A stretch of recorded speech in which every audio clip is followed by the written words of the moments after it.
నమస్కారం అండి. Welcome to future fortune channel. ఈ వీడియోలో మనం ఆత్మకారకుడు గురించి ఒక కొత్త కోణం అనమాట. జనరల్గా ఏంటంటే ఆత్మకారకుడు అనే ప్లానెట్ అంటే ఏంటి, అది ఎటువంటి ఫలితాలు ఇస్తుంది, అసలు ఆత్మకారకుడు అనే ప్లానెట్ని మనం ఎలా గుర్తించాలి జాతక చక్రంలో, ఇవన్నీ కూడా మీకు తెలుసున్నప్పుడు ఈ వీడియోలో కొంచెం అడ్వాన్స్డ్ మోడల్లో అంటే కొంచెం రీసెర్చ్ అనేది ఇంకొక వేళల్లో ఎలా ఉంటుంది అనేది మనం మాట్లాడుకుందాం. ఇప్పుడు జనరల్గా మనకి ఆత్మకారకుడు అన్న ప్లానెట్ అంటే సహజంగా అందరికీ నైసర్గిక ఆత్మకారకుడు రవే అవుతాడు. ఎందుకనంటే అందరి జాతకాల్లోగానే కాకుండా ఇప్పుడు నైసర్గిక శుభులు అంటారు కదా, గురువు శుక్రులు వీళ్ళందరూ నైసర్గికంగా శుభులే కదా. సో వ్యక్తిగతంగా చూస్తే ఆధిపత్యాల వల్ల వాళ్ళ యొక్క శుభత్వం అనేది పోతుంది. సో దానివల్ల ఏమంటారు, నిజమే నైసర్గికంగా అయితే ఆత్మకారకుడు అనే ప్లానెట్ అనేది రవినే తీసుకుంటారు జనరల్గా. ఒక వ్యక్తి జాతకంలో ఈ 7 గ్రహాల్లో ప్రతి ఒక్క గ్రహం ఏ గ్రహమైనా సరే 0 డిగ్రీస్ నుంచి 30 డిగ్రీస్ లోపలే ఉండాలి, ఏ ప్లానెట్ అయినా కూడా జాతక చక్రంలో. సో ఏ ప్లానెట్ అయితే 30 డిగ్రీస్కి దగ్గరగా అంటే 29.5 డిగ్రీలు ఇట్లా ఉన్న ప్లానెట్ ఏదైతే ఉంటుందో, అంటే మిగతా ప్లానెట్స్తో పోలిస్తే, అంటే మీకు ఒక జాతకంలో 0 డిగ్రీస్ నుంచి అంటే ఒక ప్లానెట్ 10 డిగ్రీస్లో ఉందనుకోండి, ఇంకో ప్లానెట్ 15 డిగ్రీస్లో ఉంటుంది, ఇంకొకటి 25 డిగ్రీస్లో ఉంటుంది. అట్లా అన్నిటితో పోలిస్తే, మిగతా గ్రహాలన్నిటితో పోలిస్తే ఏది ఎక్కువగా 30 డిగ్రీలకి దగ్గరగా ఉంటుందో దాన్ని ఆత్మకారక ప్లానెట్ అని చెప్పారు. సో ఈ ఆత్మకారక ప్లానెట్ అనేది ఎటువంటి ఫలితాలు ఇస్తుంది, మన జాతక చక్రాన్ని డిఫైన్ చేయడంలో, మన యొక్క వ్యక్తిగత నిర్మాణంలో ఎటువంటి ఫలితాలు ఇవ్వడం జరుగుతుంది, ఇవన్నీ కూడా తెలుసుకున్నందువల్ల మనకు జరుగుతున్న దశ అంతర్దశానాదుల్లో కానీ ఈ యొక్క ఆత్మకారకుడి యొక్క ఇన్ఫ్లుయెన్స్ ఉందా లేదా ఫస్ట్ చెక్ చేసుకోవాలి. తర్వాత మీ జీవితంలో మీకు ఎటువంటి ఎనర్జీ అనేది మీ లైఫ్లో ఈజీగా యాక్సెస్ అవుతారు మీరు. అంటే ఈ సోల్ జర్నీలో ఒక ప్లానెట్ ఒక ఎక్కువ డిగ్రీలు ప్రయాణించింది కాబట్టి ఆల్రెడీ ఈ ప్లానెట్ పోయిన జన్మల నుంచి తీసుకొచ్చిన ఆ యొక్క కారకత్వాల విషయాల్లో వాళ్ళు సక్సెస్ఫుల్గా దాటుకొని వచ్చినట్టే లెక్క. అయితే అందువల్ల ఏమవుతుందంటే, ఇప్పుడు రవిని తీసుకోండి. జనరల్గా ఏంటంటే రవి ఆత్మకారకుడు ఎవరికైనా అవ్వచ్చు, నైసర్గికంగా కూడా ఆయనే ఆత్మకారకుడు. సో వీళ్ళు ఫస్ట్ పాయింట్ ఏంటంటే, ఈ జాతక చక్రంలో రవి ఉన్న ప్లేస్ ఏదైతే ఉంటుందో అక్కడిని కన్సిడర్ చేయరు. ఇప్పుడు మీకు మీ యొక్క ఏ దేవతని ఆరాధించాలి అని అన్నప్పుడు జనరల్గా మీకు ఆత్మకారకుడు నవాంశలో ఉన్న ప్లేస్ని బట్టి, ఆ ప్లేస్ నుంచి 12వ ఇంటిని బట్టి చెప్తారు ఆ దేవతను ఆరాధన చేస్తే మీకు మంచిది అని. సో ఇప్పుడు మీకు నవాంశలో ఒకవేళ మీకు ఎవరైనా మీ యొక్క జాతక చక్రంలో కానీ, మీ ఫ్రెండ్స్ జాతక చక్రంలో కానీ మీ ఆత్మకారకుడు ఎవరికైనా రవి ఉండి మీనంలో ఉన్నాడనుకోండి నవాంశలో, అక్కడి నుంచి 12వ ఇల్లు అంటే కుంభం అవుతుంది. సో అక్కడ ఏదైనా ఒక ప్లానెట్ ఉంది, కుజుడు ఉన్నాడు అనుకోండి, సుబ్రహ్మణ్య స్వామిని ఆరాధన చేయండి. లేదు రవి అక్కడ ఆత్మకారకుడు అని చెప్పాను కదా. సో చంద్రుడు ఉన్నాడు అనుకోండి, అమ్మవారిని పూజించండి. ఇలా చెప్తుంటారు జనరల్గా మనం ఏ దేవతని ఆరాధించాలి అనే పాయింట్లో. అయితే అది మన యొక్క మోక్ష స్థానానికి, అంటే మనం మోక్ష పదంలో ప్రయాణించేటప్పుడు అడ్డంకులు ఏవైతే ఉంటాయో అవి తీసేసేదానికి. సో దానివల్ల ఏంటంటే ఆ ప్లానెట్ దానికి ఉపయోగపడుతుంది, నాట్ ఫర్ మెటీరియల్ గెయిన్స్ నేను చెప్పడం, అది నా ఉద్దేశం. సో అందువల్ల ఏంటంటే ఈ యొక్క ఆత్మకారకుడు శుభనవాంశని పొందితే ధనవంతులు అవుతారు అని ఒక డిక్టం ఉంది. జనరల్గా అదొక వాక్యంగా నేను చదువున్నాను. సో అంటే ఏంటి, గురునవంశని పొందాలి. అది మీది ఏదైనా కానివ్వండి, కుజుడు ఆత్మకారకుడు కావచ్చు, శని ఆత్మకారకుడు కావచ్చు, బట్ శుభనవాంశ అన్నప్పుడు మనకేంటి, సహజ శుభులే అని వస్తారు. అంటే గురువు నవాంశ కానీ, లేదు బుధుడి నవాంశ కానీ, చంద్రుడిది కానీ, లేదు శుక్ర నవాంశ. అంటే వృషభ తులాల్లో అయినా ఉండొచ్చు, లేదు మిథున కన్యల్లో అయినా ఉండొచ్చు, కర్కాటకంలో అయినా ఉండొచ్చు, లేదు మీనం ధనస్సులైనా ఉండొచ్చు. మీ యొక్క ఆత్మకారకుడు ఆ పొజిషన్స్లో కూర్చుంటే వాళ్ళని ధనవంతులు చేస్తుంది డెఫినెట్గా అనేది క్లియర్గా ఒక డిక్టం ఉంది.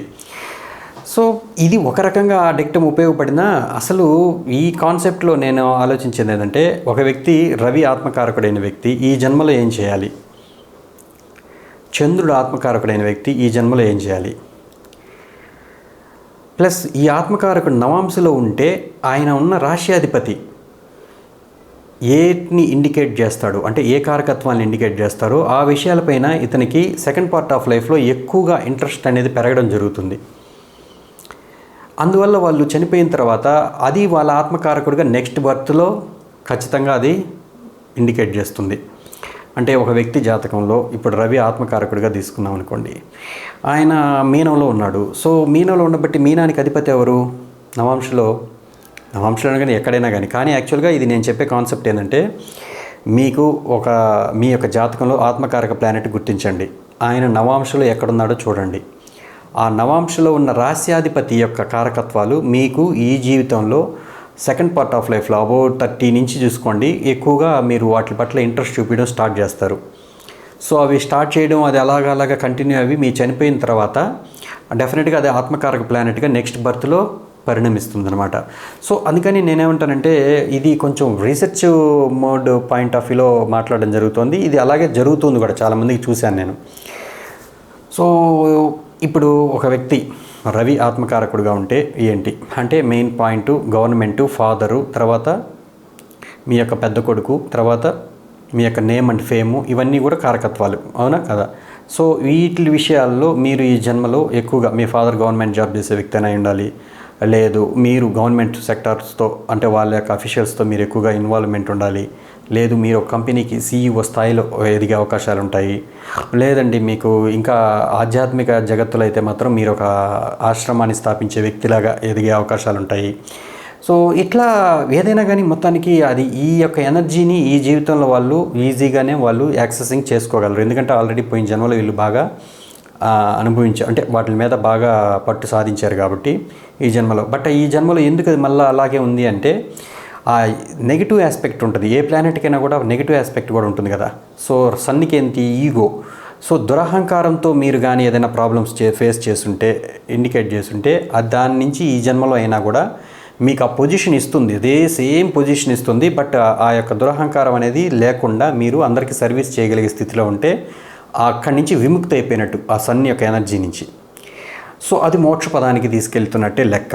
సో అందువల్ల నేనేమంటానంటే, ఎవరికైనా రవి ఆత్మకారకుడుగా ఉన్న వాళ్ళు డెఫినెట్గా ఈ జన్మలో నిరహంకారంతో, అహంకారం లేకుండా నిస్వార్థంతో మీరు కానీ సేవ చేయగలిగితే, మీకు వచ్చిన పొజిషన్ అది ఎటువంటి పొజిషన్ అయినా కానివ్వండి, ఈగోయిజం లెవెల్స్ తగ్గించుకొని ఇది భగవంతుడిచ్చిన వరప్రసాదంగా భావించి మీరు చేయగలిగితే ఈ జన్మలో అది దాటివేసినట్టే. అయితే మీ రవి జాతకంలో నవాంశలో ఎక్కడున్నాడో చూడండి.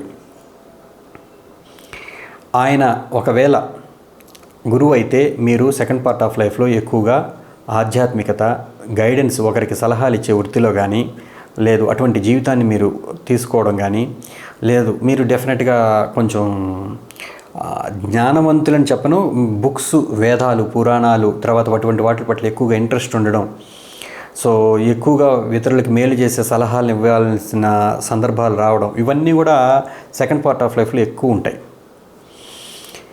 ఇది సహజంగానే నేచురల్గా ఇంక్లినేషన్ ఉంటుంది మీకు.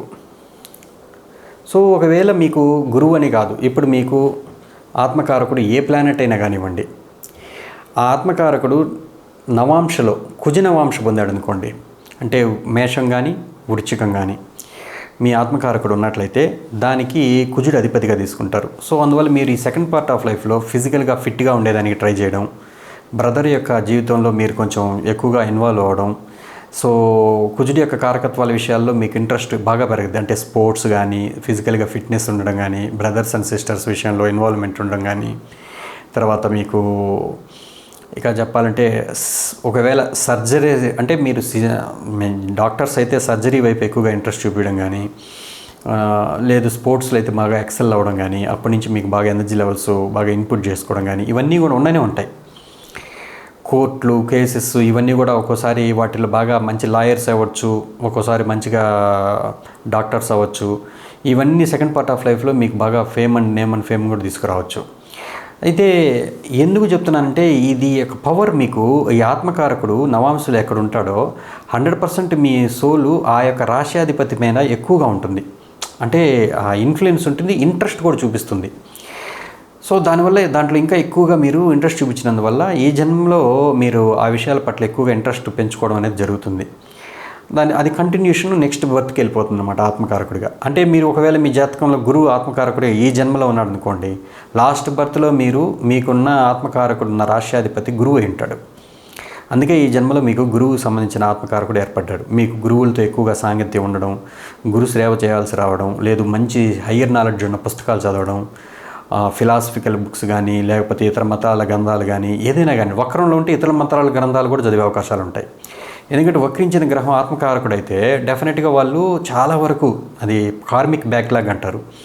అంటే ఏమంటారు, లేదు సార్ నాకు ఆత్మకారకుడు వక్రించిన గ్రహంతో ఉన్నాడు, ఇలాంటి కొంతమంది డౌట్స్ ఉంటాయి. అంటే వాళ్ళకి ఇంకా ఎక్కువగా పెండింగ్ కర్మ సోల్ లెవెల్లో ఎక్కువగా ఉందన్నమాట. సో ఈ జన్మలో అది చేయవలసి రావడం జరుగుతుంది డెఫినెట్గా. అంటే మీకు తెలియకుండానే మీరు ఎక్కువగా మంచి ఒక బుక్ స్టాల్కి వెళ్ళారనుకోండి, డెఫినెట్గా మీకు వేదాంతపరమైన పుస్తకాలు కానీ అవి మీ కళ్ళల్లో పడతాయి, మీరు ఎక్కువగా ఇంట్రెస్ట్ చూపించి దాన్ని చదవడం కానీ జరుగుతుంది. టైమే తెలియదు, ఎన్నో పుస్తకాలు చదువుతారు గురువు వక్రీకరించుంటే. సో తర్వాత కొంతమంది బాగా స్టడీ చేస్తారు, పైకి చూసేదానికి చాలా కామ్గా ఉన్నట్టుంటారు, అంటే నాలెడ్జ్ మాత్రం ఎక్కువగా ఉంటుంది. బట్ డెసిషన్ మేకింగ్ పవర్ కానీ ఎక్స్ప్రెషన్ కానీ కొన్నిసార్లు చేయడంలో ప్రాబ్లం ఉంటుందన్నమాట. ఏదైనా ఒక గ్రహం వక్రీకరించినప్పుడు డెఫినెట్గా దాంట్లో ఆ వ్యక్తీకరించే విషయంలో కొంచెం ఇబ్బందులు పడే అవకాశాలు ఉంటాయి. బుధుడు వక్రీకరిస్తే జనరల్గా మనకి మాట, వాక్కు ఈ విషయాల్లో వాళ్ళు కరెక్ట్గా తడబడకుండా చెప్పలేకపోవడం, తడబడుతూ చెప్పడం, ఇలాంటివన్నీ చూస్తూ ఉంటాం మనం మామూలుగా.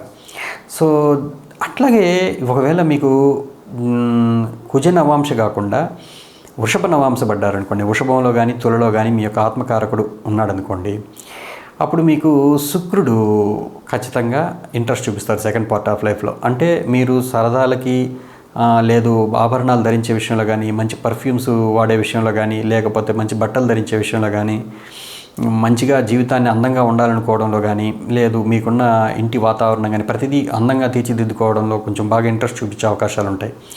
భార్య యొక్క విషయంలో వాళ్ళ మాటలు వినడం కానీ, వాళ్ళని బాగా చూసుకోవడంలో కానీ మీకు ఎక్కువగా ఇంట్రెస్ట్ ఉంటుంది. సో సరదాలు, స్నేహితులతో గడపడం, సో ఇవన్నీ కూడా అన్ని శుక్రుడికి సంబంధించిన విషయాలన్నింటిలో ఎక్కువ ఇంట్రెస్ట్ పెరిగిపోతుంది సెకండ్ పార్ట్ ఆఫ్ లైఫ్లో ఆటోమేటిక్గా. సో ఈ ఆత్మకారకుడిని తీసుకోవడం విషయంలో కొంతమందికి 2 సిద్ధాంతాలు ఉన్నాయి. అంటే 7 గ్రహాలకే ఆత్మకారకత్వం ఉంటుంది, 8వ గ్రహం ఉండదు అంటారు. కొంతమంది 8 గ్రహాలు అంటే రాహువుని కూడా తీసుకుంటారు. రాహువుని తీసుకునే క్రమంలో మీరు 30 డిగ్రీల్లోంచి ఆయన ఎన్ని డిగ్రీల్లో ఉన్నాడో అది తీసేయాలి.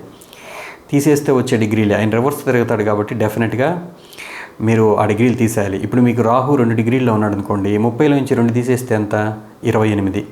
సో మీ జాతకంలో మిగతా గ్రహాలన్నీ 27 డిగ్రీల లోపలే ఉండి ఈయన మాత్రం ఇప్పుడు 28 డిగ్రీలో ఉన్నాడు కాబట్టి ఈయన ఆత్మకారకుడిగా తీసుకోవాలి. సో ఈయన ఆత్మకారకుడై మీకు వృషభంలో ఉన్నా లేదా మిథునంలో ఉన్నాడు అనుకోండి, అది బుధుడు నెక్స్ట్ బర్త్కి ఆత్మకారకుడిగా అవుతాడని అర్థం. మీ యొక్క మైండ్ సెట్ బుధుడి విషయంలో అంటే బుధుడిలాగా మారిపోతుంది సెకండ్ పార్ట్ ఆఫ్ లైఫ్లో అని. సో అది మీ ఇష్టం, మీరు సప్తకారకత్వాలు తీసుకుంటారా మీ ఇష్టం. ఎందుకంటే ఏది యాక్టివేట్ అవుతుంది అనేది మీకే తెలుస్తుంది, నాకు తెలియదు. ఎందుకంటే ఆత్మకారకుడిగా నేను రాహువుని తీసుకున్న వాళ్ళని చూశాను, లేదండి అతనికి ఆత్మకారకుడిగా రాహువు పనిచేయట్లేదని వాళ్ళని చూశాను. అంటే 2 సిద్ధాంతాలు ఉన్నాయి, అంటే దానివల్ల ఇది ఈ కన్ఫ్యూజన్ ఉంటుంది. సో ఈ పాయింట్ ఆఫ్ వ్యూలో మనం అది పక్కన పెడితే, సో మిథున నవాంశ పొందారనుకోండి మీ యొక్క ఆత్మకారకుడు బుధుడు అవుతాడు, లేదు కన్య నవాంశ అయినా బుధుడే అవుతాడు. సో బుధుడు అనగానే మనకి గుర్తుకు రావాల్సింది ఏంటి, ఆయన యువరాజు. ఖచ్చితంగా మీరు వ్యాపార విషయంలో కానీ లేదా స్నేహితుల విషయంలో కానీ బాగా వ్యాపారాన్ని వృద్ధి చేసే విషయంలో కానీ ఎక్కువగా ఇంట్రెస్ట్ పెరిగిపోతుంది సెకండ్ పార్ట్ ఆఫ్ లైఫ్లో. కొంచెం సెల్ఫిష్ లాగా కనిపిస్తారు జనాలకి, ఎందుకంటే మీకు అది ఒక రకంగా లాభించినా కూడా అది అవతల దృష్టిలో అది కొంచెం సెల్ఫిష్ లాగా కనిపించచ్చు. కానీ మీరు అట్లా మారిపోయే అవకాశాలు, అట్లా వ్యాపారాన్ని ఎక్కువగా ఇంట్రెస్ట్ చూపించే అవకాశాలు వస్తాయి. అదేదో సెల్ఫిష్ అని మనం చెప్పకూడదు, ఎందుకంటే అది వ్యాపార సూత్రాలు అవి. సో కాకపోతే ఏంటంటే ఈ ఎటువంటి స్వభావాన్ని, ఎటువంటి ఇది మంచి వాక్చాతుర్యం గల వ్యక్తిగా మారిపోవచ్చు, మంచి బుక్స్ రచించే అవకాశాలు ఉంటాయి, స్కూల్స్ మీద ఇంట్రెస్ట్ రావచ్చు. సో ఇట్లా ఆత్మకారకుడు కానీ బుధనవాంశని పొందితే ఈ బుధుడి కారకత్వాల విషయాల్లో మీరు కొంచెం ఇంప్రూవ్మెంట్ ఎక్కువగా ఉంటుంది, ఇంట్రెస్ట్ పెరిగిపోతుంది సెకండ్ పార్ట్ ఆఫ్ లైఫ్లో. సో మనం గురువు గురించి మాట్లాడుకున్నాం ఫస్ట్. సో గురువు అయితే అసలు యూనివర్సిటీస్ పెడతారు, తర్వాత కొంతమంది విద్యాలయాలు పెడతారు పెద్ద పెద్దవి, లేదంటే ఆశ్రమాలు కట్టిస్తారు. సో అలాంటివి కూడా గురువు మీ యొక్క ఆత్మకారకుడు గురునవాంశని పొందితే సో ఇవి కూడా వస్తాయి. ఎందుకు, సో గురువు, కుజుడు, శుక్రుడు, బుధుడు చెప్పుకున్నాం. శని నవాంశ పొందితే సో ఎక్కువగా లేబర్ వాళ్ళ విషయాల్లో, లేకపోతే మామూలు కార్మికుల విషయాల్లో కావచ్చు, లేదు అంటే బలహీన వర్గ జాతికి సంబంధించిన ప్రజలు కావచ్చు. అంటే వాళ్ళు బలహీన వర్గులు అని అంటే భౌగోళికంగా చూస్తే వాళ్ళు నిత్య అవసరాల కోసం కూడా ఇబ్బందులు పడే వ్యక్తులు ఉంటారు కొంతమంది. సో అటువంటి వ్యక్తుల జీవితాల్లో పట్ల ఎక్కువగా ఇంట్రెస్ట్ చూపించడం, వాళ్ళని ఉద్ధరించే పనిలో మీరు ఉండడం, లేదు ఒక మంచి ఫ్యాక్టరీని పెట్టి ఎక్కువ మందికి ఉపాధి కల్పించే విషయంలో మీకు ఎక్కువగా ఇంట్రెస్ట్ రావడం. సో ఇంకా శని కారకత్వాలు ఏంటి, ఆరోగ్య విషయాల్లో కూడా మీకు ఎక్కువగా బాగలేని వాళ్ళకి హెల్ప్ చేయడం. ఆయన అష్టమ ద్వాదశం అంటే 8, 12 ఇంటి స్థానాలకు కారకత్వం ఎవరు, శనే కదా వహిస్తాడు. సో ఆ కారకత్వాల విషయాల్లో మీరు ఎక్కువగా ఇంట్రెస్ట్ చూపించడం, ఎమర్జెన్సీలో ఉన్న వాళ్ళకి హెల్ప్ చేయడం, సో హీలింగ్ చేయాల్సి రావడం. సో అటువంటి విషయాల్లో మీరు ఎక్కువగా అంటే ఎంప్లాయ్మెంట్ ఇచ్చే విషయంలో కానీ, లేదు వాళ్ళకి ఆరోగ్యాన్ని ప్రసాదించే విషయంలో కానీ, లేదు వాళ్ళని ఇంకా ఉద్ధరించే విషయాల్లో కానీ మీరు డెఫినెట్గా ఎక్కువగా ఇంట్రెస్ట్ చూపిస్తారు సెకండ్ పార్ట్ ఆఫ్ లైఫ్లో. తర్వాత ఆధ్యాత్మిక చింతన అనేది కూడా ఎక్కువగా పెరుగుతుంది కూడా. ఆయనకి అష్టమాదికి 12 ఇంటికి కారకత్వం వహిస్తున్నాడు కదా, దాని విషయంలో కూడా మీకు ఎక్కువగా ఇంట్రెస్ట్ రావచ్చు, బాగా కాన్సన్ట్రేషన్ పవర్ పెరగచ్చు. తర్వాత మీకు సింహనవాంశ కానీ పొందారనుకోండి, రవి అంటే మీకు గవర్నమెంట్ వస్తారు.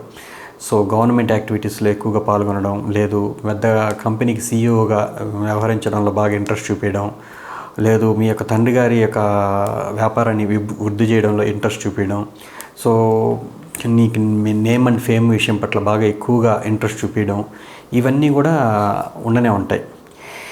సో ఆత్మజ్ఞానం గురించి ఎక్కువగా ఆలోచించే అవకాశాలు కూడా ఉండనే ఉంటాయి. రవి అంటే ఆత్మజ్ఞానానికి కూడా కారకుడే కదా.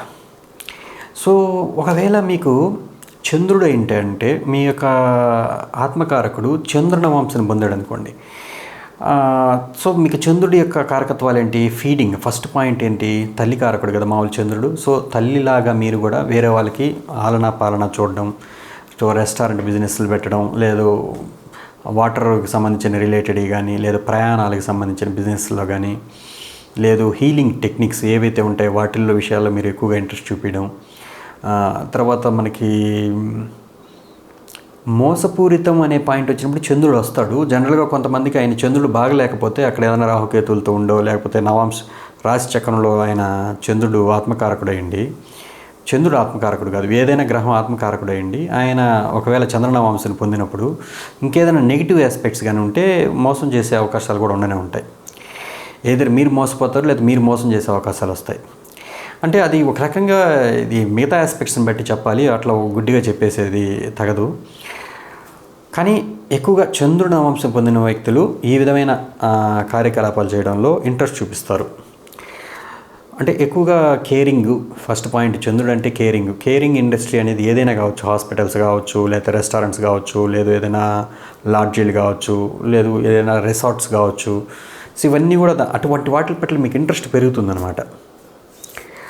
సో ఈ విధమైన ఇప్పుడు రవి తీసుకుంటే సెంట్రల్ గవర్నమెంట్ అఫైర్స్ అంటారు, చంద్రుడు తీసుకుంటే స్టేట్ గవర్నమెంట్ అఫైర్స్ అంటారు. సో అట్లా మీకు ఆ విషయాల పట్ల ఎక్కువగా ఇంట్రెస్ట్ పెరిగిపోవడం, ఇట్లా కారకత్వాలను బట్టి మనం చెప్పుకోవాల్సి రావడం జరుగుతుంది డెఫినెట్గా. మీరు ఈ పాయింట్ ఆఫ్ వ్యూలో మీరు ఆలోచించండి. మీ ఆత్మకారకుడు ఏ నవాంశను పొందాడో చూడండి. గురు నవాంశ అయితే ఎలా ఉంటుంది, కుజ నవాంశ అయితే ఎలా ఉంటుంది, ఇట్లా గ్రహాల నవాంశాలన్నీ చెప్పాను. దీన్ని బట్టి మీరు అర్థం చేసుకోండి.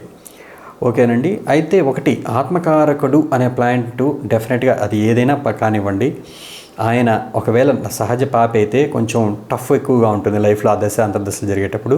సహజ శుభులైతే టఫ్ ఉన్నప్పటికీ అది కొంచెం దాటవేయగలిగే శక్తి కూడా మీకు ఎక్కువగా ఉంటుంది. ఏదేమైనా ఆత్మకారకుడు వక్రీకరించడం, లేదా అస్తంగత్వం చెందడం, లేదు ఆత్మకారకుడితో ఇంకేదైనా రాహుకేతువులు అలాంటి గ్రహాలు కలిసి ఉండడం పవర్ఫుల్ చేస్తాయన్నమాట. జనరల్గా ఆత్మకారక ప్లానెట్ మాత్రం జాతకంలో బలంగా ఉంది అంటే మాత్రం వాళ్ళు ఎన్ని కష్టాలున్నా కూడా బయటకు వచ్చేస్తారనేది చెప్పడం జరుగుతుంది. మెయిన్ సోల్ ప్లానెట్ కదా, అసలు మనకి యొక్క శక్తి అంతా కూడా ఆత్మ నుంచే కదా వస్తుంది. సో అందువల్ల ఏంటంటే ఈ ఆత్మకారక ప్లానెట్ బలంగా ఉండాలి జాతకంలో డెఫినెట్గా. సో ఇది నేను అంటే మీ లగ్నాధిపతి యొక్క డిగ్రీలకి, అంటే లగ్నాధిపతి కాదు, మీ యొక్క లగ్నం యొక్క డిగ్రీలకి దగ్గరగా ఈ ఆత్మకారక డిగ్రీ ఉందనుకోనండి, ఆత్మకారక గ్రహం డిగ్రీ, ఇది చాలా పవర్ఫుల్గా ఉన్నట్టు లెక్క. సో రాహుకేతువులతో కలిసి ఉన్నా కూడా పూర్వజన్మ కార్మిక్ రిలేషన్స్ ఎక్కువగా మీ యొక్క జాతకంలో ఉన్నట్టు లెక్క. ఆ కారకత్వాల విషయాల్లో మీకు అన్ఎక్స్పెక్టెడ్గా ఫేము రావచ్చు రాహు ఉంటే, ఎందుకంటే అన్ఎక్స్పెక్టెడ్ కదా, అంటే పూర్వజన్మకి సంబంధించిన కార్మిక్ ఇది కదా. అన్ఎక్స్పెక్టెడ్గా డౌన్ అవ్వాలంటే కేతుతో సంబంధించిన కలిసి ఉంటే డౌన్ చేసి మిమ్మల్ని మోక్ష ప్రాప్తికి ఎక్కువగా తీసుకొచ్చే అవకాశాలు ఉంటాయి. అందుకే ప్రిడిక్షన్స్ చెప్పేటప్పుడు ఆత్మకారకుడిని ఒక బేసిక్ ఎలిమెంట్గా అదొక సపరేట్ చాప్టర్గా చూడాలి. అక్కడి నుంచి లగ్నం బేస్ చేసుకొని కూడా చూడాలి. ఆత్మకారకుడి నుంచి 6వ ఇల్లు కానీ 8వ ఇంట్లో ఉన్న గ్రహాలని కానీ, అంటే ఆ గ్రహాలని చెప్పను, ఆ భావాలకి అది ఇంట్రెస్ట్ చూపిదు ఆత్మకారకుడు. సో అక్కడ ఇప్పుడు ఆత్మకారకుడు 4వ ఇంట్లో ఉన్నాడు అనుకోండి, అక్కడి నుంచి 6వ ఇల్లు ఏమవుతుంది, 9వ ఇల్లు అవుతుంది. సో తండ్రి విషయంలో కానీ, లేదా ఫారిన్ జర్నీస్ విషయంలో కానీ, దైవ సంబంధమైన విషయాల్లో కానీ కొంత ఇది బ్యాక్లాగ్స్ ఉంటాయన్నమాట. ఏదో ఒక ప్రాబ్లం క్రియేట్ చేస్తూనే ఉంటుంది.